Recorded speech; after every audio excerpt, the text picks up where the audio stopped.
màu nó mà đo trong ngày thả bờ mình ao dân prăng từ rồi ti pưng cái nòng rồi bọc hàng khâu tế ta trời thơ mệt cứ ao miền sel pram đi chia sum bắt cây lên nữa thì chia à đây giờ trọp á dân cất từ đường rồi lép rồi vô rồi kê rồi mua bên tay ọt miền sel từ té tới thằng nòng thì hãy ọt đăng tờ sel đến chia sum bắt sum khăn bị xe khâm xa đây chỉ vật dạng nào thếแล้วញាតិញោមមានសិល5ហ្នឹងមិនមែនត្រឹមតែថាអូមានសិល5ហ្នឹងខ្ញុំខ្លាចបាបខ្លាចធ្លាក់នរកខ្ញុំមានសិល5ហ្នឹងគឺដើម្បីឲ្យខ្ញុំទៅកើតឋានសួគ៌មិនមែនគ្រាន់តែរឿងហ្នឹងទេអារឿងហ្នឹងជាអានិសង្ឃទេតែរឿងប្រយោជន៍ដែលត្រូវឃើញច្បាស់ក្នុងបច្ចុប្បន្នហ្នឹងគឺសម្បត្តិដែលយើងត្រូវរកបានជាខាងក្នុងណាដែលជាទីពឹងខាងក្នុងទៀតទីពឹងខាងក្នុងដូចយើងពឹងប្តីដូចយើងពឹងកូនដូចយើងពឹងទ្រព្យសម្បត្តិពឹងការងារអញ្ចឹងតែនេះជាទីពឹងខាងក្នុងទៅហើយអត់មានបោកប្រាស់យើងទេណែអត់ទេដូចជាសិលនេះណាកូនល្អ10 20នាក់មិនស្មើនឹងសិល5ទេទៀតហើយបើញាតិញោមអត់មានសិលពឹងតែកូនហើយកូននឹងល្អធ្វើសិតតែដុកទ័រសិតអង្គស៊ីញើធ្វើស្អីណាយនេះក៏ដោយ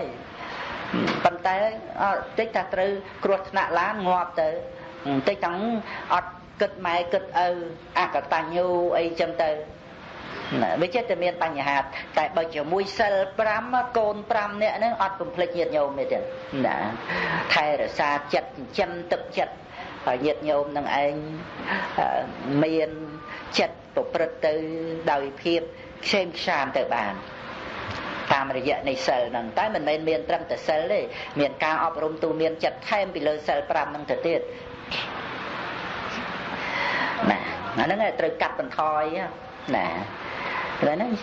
យើងកាត់បន្ថយអំពីរបស់ខាងក្រៅដែលយើងប្រឹងប្រែងតឹងតែងទៅស្វែងរកនោះ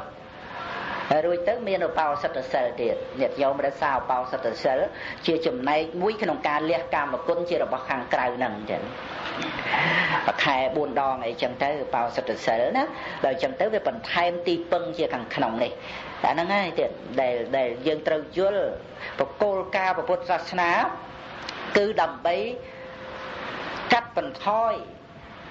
នៅទីពឹងជារបស់ខាងក្រៅដែលយើងតែងតែផ្ញើសេចក្តីសុខរបស់យើងជាមួយនឹងរបស់ខាងក្រៅតែឥឡូវយើងមកផ្ញើសេចក្តីសុខជាមួយនឹងធัวជាខាងក្នុងវិញណាយើងសាងសេចក្តីសុខក្នុងចិត្តរបស់ខ្លួនឯងក្នុងជីវិតខ្លួនឯងដោយការរក្សាសិល